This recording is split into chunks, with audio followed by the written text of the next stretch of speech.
Good evening. अपनी वायुमंडल से संबंधित क्लासें चल रही थी और वायुमंडल से संबंधित क्लासों में वायुमंडल का पार्ट फर्स्ट और वायुमंडल का पार्ट सेकंड मैं आपको समझा चुका था। इसी संदर्भ में अगला अपना वायुमंडल का पार्ट 3 चलेगा और यह चलेगा आपका वायुमंडल की वायुमंडल का रासायनिक संगठन।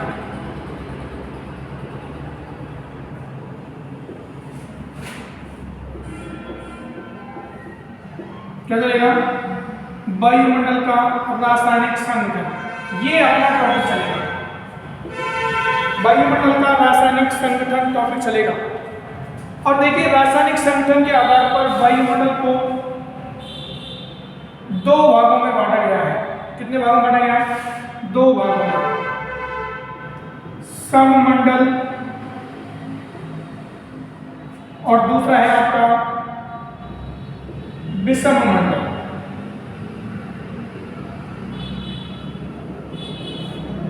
सममंडल और विषममंडल। सममंडल को होमोस्फीयर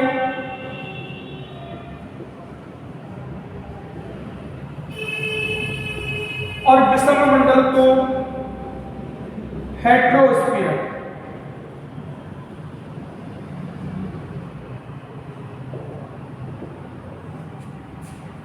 सममंडल क्या कहलाएगा? होमोस्फीयर कहलाएगा, होमोस्फीयर सममंडल।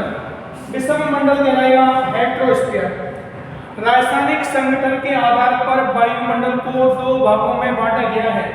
सममंडल homosphere, विषममंडल heterosphere. होमोस्फीयर की अवधि 0 से 88 या 90 किलोमीटर तक है और ये है 90 से 10,000 किलोमीटर तक। ये 2 चीजें आपको याद रखनी है कि रासायनिक संगठन के आधार पर वायुमंडल को 2 भागों में बांटा गया है। सममंडल होमोस्फीयर 0 से 90 किलोमीटर तक और विषममंडल हेट्रोस्फीयर 90 से 10,000 किलोमीटर तक। ये चीजें आपको याद रखनी है। अभी वर्गीकरण कर लेते हैं दोनों का।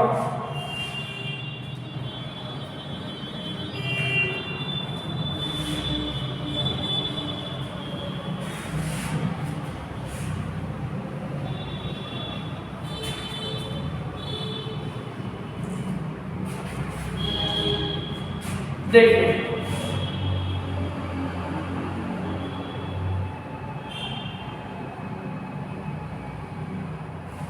ये अपना आपको पता है कि धरातल है। क्या है? धरातल।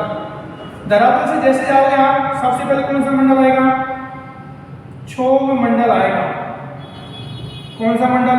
क्षोभ मंडल। क्षोभ मंडल के बाद में समताप मंडल आएगा, समताप मंडल।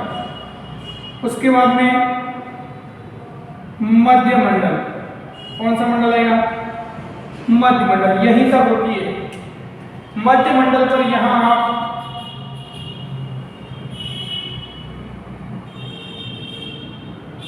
ये जो मध्य मंडल है, इन 3 मंडलों को संयुक्त रूप से क्या कहते हैं? सममंडल कहते हैं। सममंडल क्या कहते हैं? सममंडल कहेंगे। सममंडल या बोलो होमोस्फीयर क्या कहलाएगी? होमोस्फीयर। होमोस्फीयर में कौन कौन से मंडल आ रहे हैं? आपको 3 मंडल आ रहे हैं। कौन कौन से मंडल आ रहे हैं? 3 मंडल आ रहे हैं। पहला आपका स्ट्रेटोस्फीयर,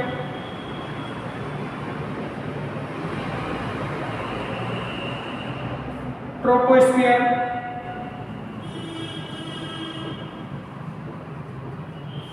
और मेसोस्फीयर।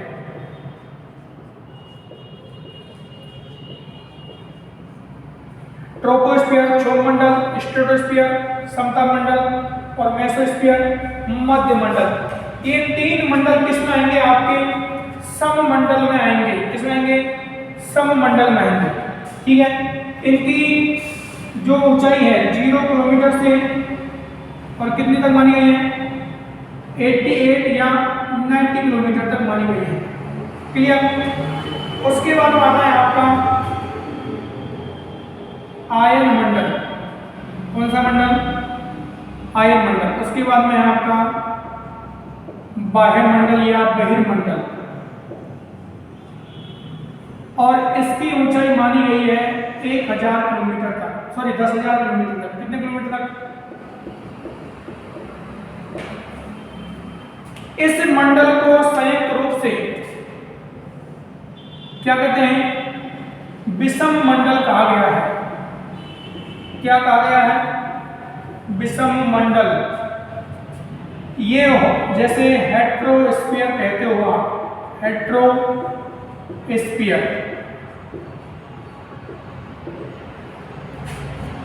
विषम मंडल या हेट्रोस्फीयर, जिसमें आपके आयन मंडल और बाह्य मंडल कहते हैं आते हैं। इस मंडल को एक और नाम दिया गया है थर्मोस्फीयर। क्या नाम दिया गया है? थर्मोस्फीयर। रासायनिक संगठन के आधार पर वायुमंडल को 2 भागों में बांटा गया है, क्षोभमंडल, संतापमंडल, वर्धमंडल, जो सममंडल में काउंट होते हैं। आयनमंडल और वायुमंडल जो विषम मंडल में हेट्रोस्फीयर में काउंट होते हैं, इसे थर्मोस्फीयर भी कहा गया है। इसकी ऊंचाई 90 किलोमीटर से लेकर और 10,000 किलोमीटर तक है। ये आपके थोड़े से कंटेंट था। उसके बाद में आप डालिए गैसें।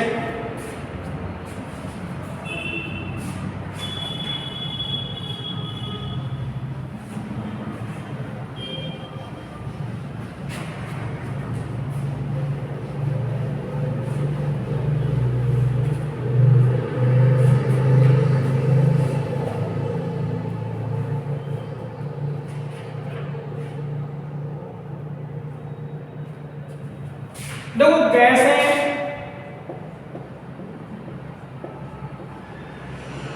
सामान्य रूप से 2 भागों में बांटी जाती है। कितने भागों में? 2 भागों। स्थायी गैसें और अस्थायी गैसें।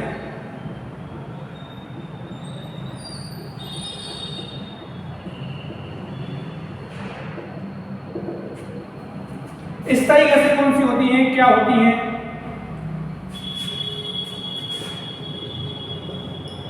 वे गैसें जिनकी प्रतिशत में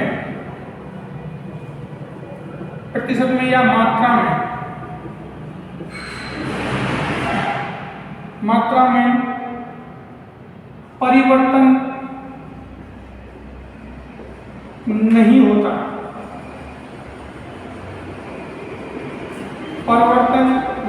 होता, अर्थात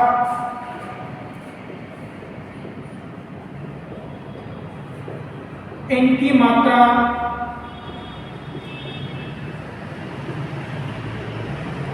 दिन प्रतिदिन नहीं बदलती।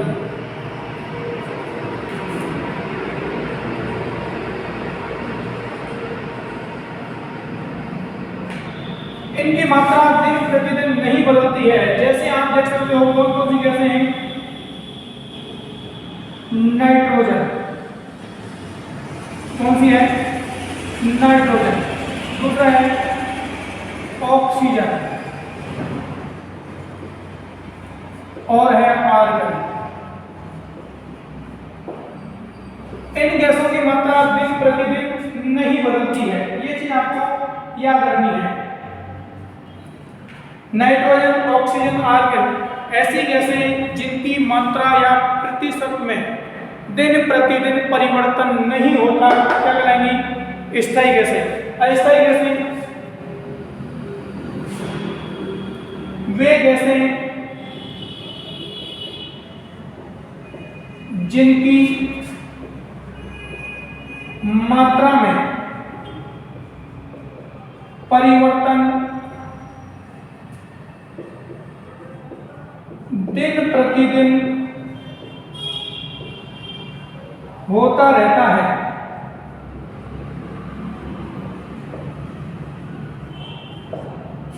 वो क्या कहलाएंगे आपके अस्थायी गैसें। इन 3 गैसों को छोड़कर जितनी भी गैसें हैं वो सब इसमें काउंट हो जाएंगी। तो ये थोड़ी सी आपको गैस के संदर्भ में थोड़ा सा इंपॉर्टेंट फैक्ट है। अब मैंने आपको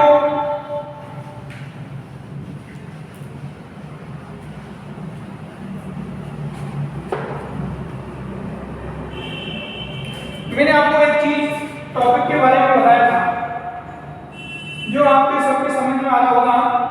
मैं बात कर रहा हूं ओजोन मंडल की। किसकी? ओजोन परत। मैंने आपको लास्ट क्लास में भी कहा था कि ओजोन परत को मैं अलग से स्पेशल पढ़ाऊंगा।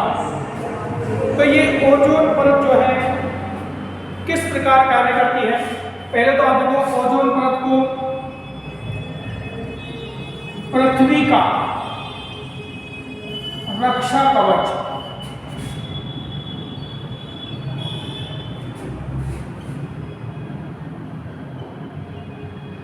पृथ्वी की छतरी क्या कहते हैं? पृथ्वी का रक्षा कवच, पृथ्वी की छतरी। और क्या कहते हैं इसको? पृथ्वी का रक्षा कवच, पृथ्वी की छतरी के नाम से किस परत को जाना जाता है? ओजोन को। क्यों जाना जाता है? सूर्य से आने वाली हानिकारक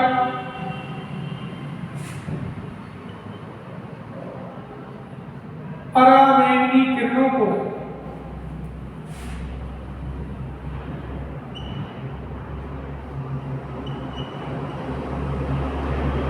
रोककर, सूर्य से आने वाली पराबैंगनी किरणों को रोककर हमारी रक्षा करती है।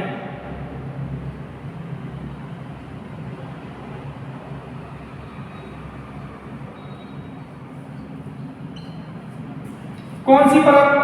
ओजोन परत। कौन सी परत से करती है? ओजोन परत। ये आपके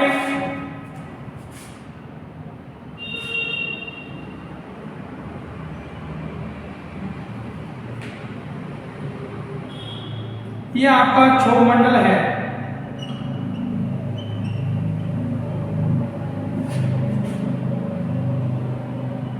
और ये आपका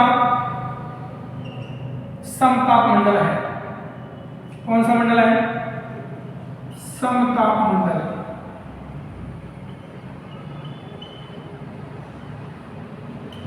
कौन सा मंडल? समताप मंडल है।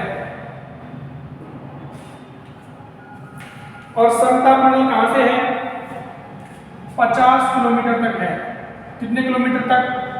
50 किलोमीटर तक।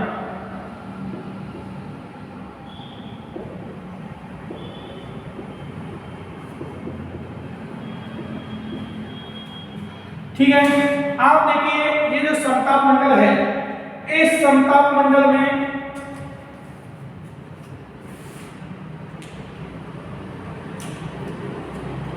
इस स्थान पर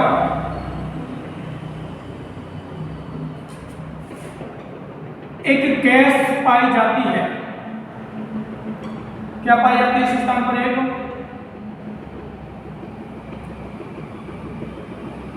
इस स्थान पर एक गैस पाई जाती है जिसका नाम है ओजोन गैस। कौन सी गैस? ओजोन गैस मिलती है साहब। ओजोन गैस मिलती है। ओजोन गैस मिलती है। ये ओजोन जो गैस है, ओजोन गैस O3, रासायनिक सूत्र क्या है? O3 नीले हरे रंग की होती है, नीले रंग की होती है। किस रंग की? नीले रंग की होती है। ओजोन गैस का रंग कैसा है? नीला रंग है। कैसा रंग है? नीले रंग की है। और यह ऑक्सीजन का क्रिया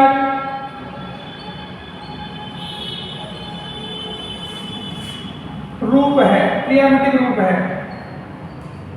O plus O plus O, ये बनती है आपकी ओजोन गैस। ठीक है।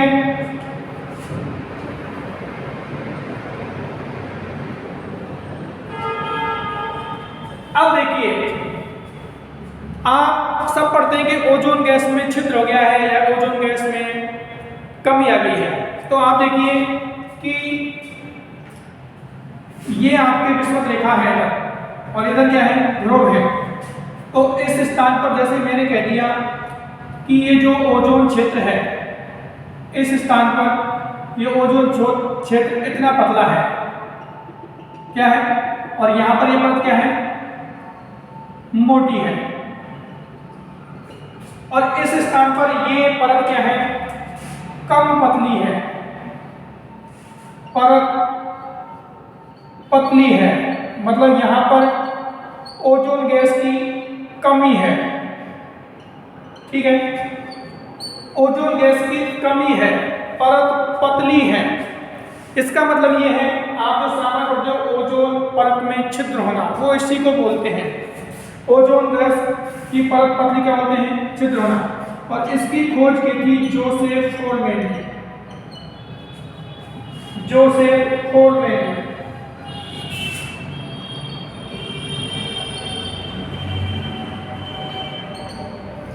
किसकी? ओजोन छिद्र की।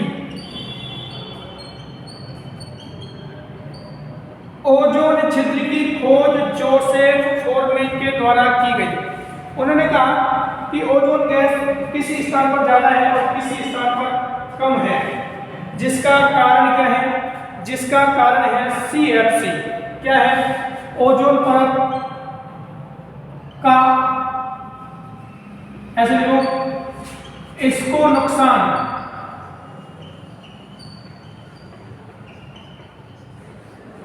CFC फ्लोरो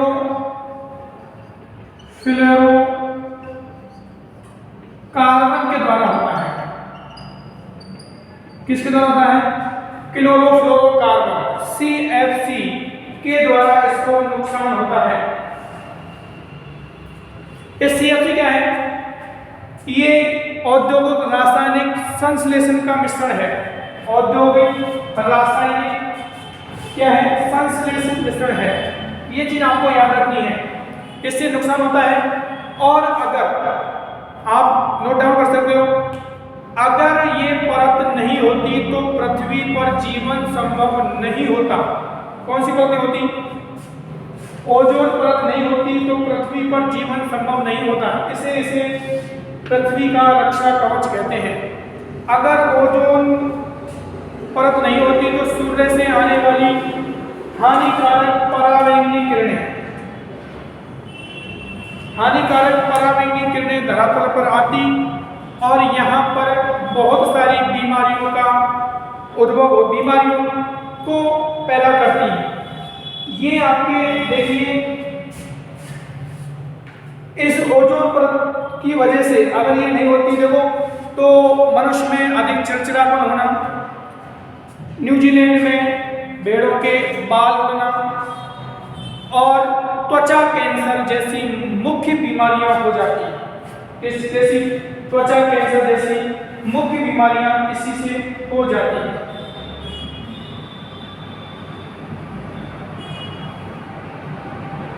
ये आपको ओजोन परत के बारे में याद रखना है। सबसे इंपॉर्टेंट है क्लोरोफ्लोरोकार्बन, CFC। ये परत कहाँ पर है? ये परत समताप मंडल में मिलती है। कहाँ मिलती है? समताप मंडल में। कई बार पेपर में इसकी मोटाई पूछ ली जाती है। ठीक है, क्या पूछा है? मोटाई। तो अधिकांश 15 से 35 किलोमीटर के मध्य ये क्या है? परत पाई जाती है। ओजोन परत, देखो मंडल नहीं है, ओजोन कोई मंडल नहीं है, ओजोन एक परत है, ठीक है।